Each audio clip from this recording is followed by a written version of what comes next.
խորում են, ու միշտ ինձ մի հատ կին ամոտիկանում ու ինձ միշտ ճանապարհի ցույց է տալիս օգնում է։ Մի քանի անգամ եղել է որ կրկնվել։ Իմ երազներում կամից փախցում է տան, ուրիշի տան տեսա կանը սուղան է։ Դա մար ես միշտ հելու դերի մեջ նստում եմ։ Կամից որ շուտին Երեք ձեր երազները եթե կարելի է։ Ես ուզում եմ երազ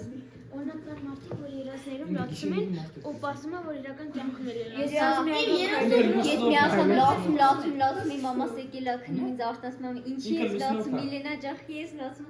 Ես իմ երազում շատ ձիեր եմ տեսնում, գնացած ձիեր եմ տեսնում ու այդտեղ մենակ մեր ձիներ կար ու ես այդ սաղի մեջ սաղ ձիերի միջից գնացի ու դրեցի այս մեր ձիուն ես նրան հեծնեցի ու չգիտի ինքը ինձ ուր տարավ այդ սաղի ձիերի Թրվեց ձիով։ չէ Գբան է, քեզ երեք կոմունաս ատանի Մեխեցիք 20 տարեկան է ես գնացի Խոսում ես, իսկ ձերոնք ասում են ինչ ես խոսում։ ասում եմ բայց չեմ հասկանում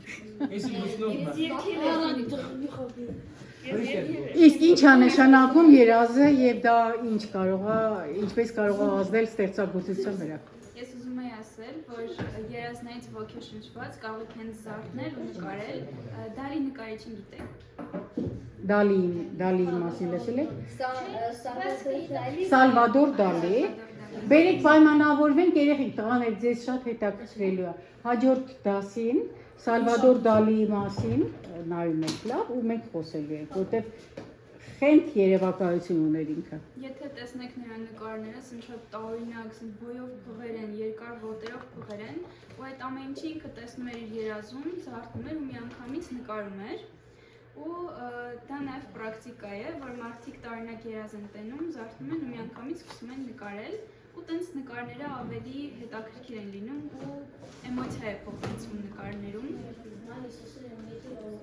Ամեն օր ինչի մասին մտածես երկար դրա մասին երես տալիս